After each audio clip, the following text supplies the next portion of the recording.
अस्सलाम वालेकुम वरहमतुल्लाहि वबरकातुहू। प्रोग्राम मदीना सानी और निज़ाम हुकूमत में आपका मेज़बान डॉक्टर उमर रियाज़ अब्बासी आपकी खिदमत में हाज़िर है। नाज़रीन, लफ्ज़ सियासत जब हम बोलते हैं तो आज के मुरवजा निज़ाम में इसको खल्त मल्त कर दिया गया और ऐसा लगता है कि सियासत एक बदनुमा दाग बन चुका है। हालांकि कुरानिक पर्सपेक्टिव में देखें तो कुरान मजीद की 200 से ज़्यादा वर्सेस ये पॉलिटिकल अफेयर्स पे, एडमिनिस्ट्रेशन पे, गवर्नेंस पे उससे बहस करती हैं। आप सूरह बकरा उठाएं, सूरह बनी इसराइल उठाएं, चाहे दाऊद अलैहिस्सलाम की बात हो, सुलेमान अलैहिस्सलाम की बात हो, ज़ुल्करनैन अलैहिस्सलाम की बात हो, शुएब अलैहिस्सलाम की बात हो, तो अम्बिया जो थे वो एक तरफ डिवाइन रेवोल्यूशन लेके आते और उस किताब के मुताबिक लोगों के अंदर डिस्प्यूट मैनेजमेंट का काम करते, और दूसरा ये पॉलिटिकल अफेयर्स जो होते थे, यूनिटी ऑफ कमांड होता था, वो अल्लाह के अहकामात की रोशनी में लोगों की वेलफेयर का काम भी करते। तो सियासत का लुगत में माना इमाम राग़िब अस्फ़हानी ने मुफ़रदातुल कुरान में लिखा है कि किसी चीज़ की काट छांट करना, इस्लाह करना, और ये 3 तरह से है। एक है सियासत नफ्स, जिसे इस्लाह नफ्स कहते हैं। जब सैयद अली हुजवेरी के बकौल ज़ाहिर और बातिन एक पेज पे आ जाए तो उसे मकाम अदल कहते हैं। ये मेरे हाथ में जो घड़ी है इसे कहते हैं रिस्ट वॉच, ये हाथ में पहनी जाती है। तो वज़्न शै फ़ी महल्लिही, किसी शय को उसकी अपनी असल जगह पर रखना, ये अदल है, ये सियासत का हुस्न है, उसकी रूह है।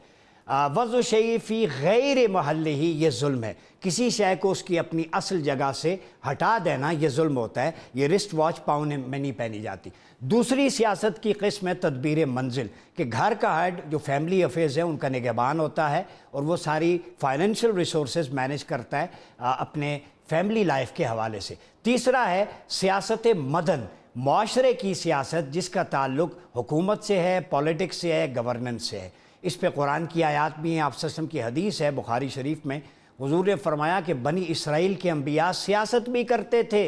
ये ज़रा गौर से सुने, एक नबी अगर विसाल कर जाता तो दूसरा आता तो उसी को कैरी करता, फिर नई कमांडमेंट्स हालात के मुताबिक होती। तो आपने फरमाया अब क़यामत तक मैं आखिरी नबी हूँ, कुरान तुम्हारे लिए राह अमल है, सुन्नत व सीरत मुस्तफ़ा सल्लल्लाहु अलैहि वसल्लम की रोशनी में अपनी डिस्प्यूट मैनेजमेंट करे। और इसे कुरान भी इंडोस करता है, व इन तनाज़अतुम फ़ी शैइन फ़रुद्दू इलल्लाहि व रसूल, जब किसी तनाज़े में पड़ जाओ तो अल्लाह और उसके रसूल की तरफ पलटा दो। तो गोया हमारे लिए फ़ैसला साजी का हतमी जो इख्तियार है वो कुरान और सुन्नत है, वहाँ पे किसी ज़ात की राय नहीं होती। इसी निज़ाम को खिलाफत राशिदा में कैरी किया गया। सैयदना अबू बकर से लेके इमाम हसन अल मुज्तबा अलैहिस्सलाम के 6 माह तक 30 साल खिलाफत राशिदा में वो खिलाफा अला मिनहाज नबुव्वह का मॉडल था। वो क्या था, लोग घबरा जाते हैं, वो मुआख़ात मदीना की इन्हेंसमेंट थी कि take from the upper class divide into lower class. मुहाजिरीन और अंसार को फ्रेटर्निटी क्लब में आपस में डिवाइड कर दिया, प्रॉपर्टी शेयरिंग, इन्वायरमेंट, उनकी जॉब अपॉर्चुनिटीज़ में। मिसाक Medina first written constitution of the history दिया, इंक्लूसिवनेस।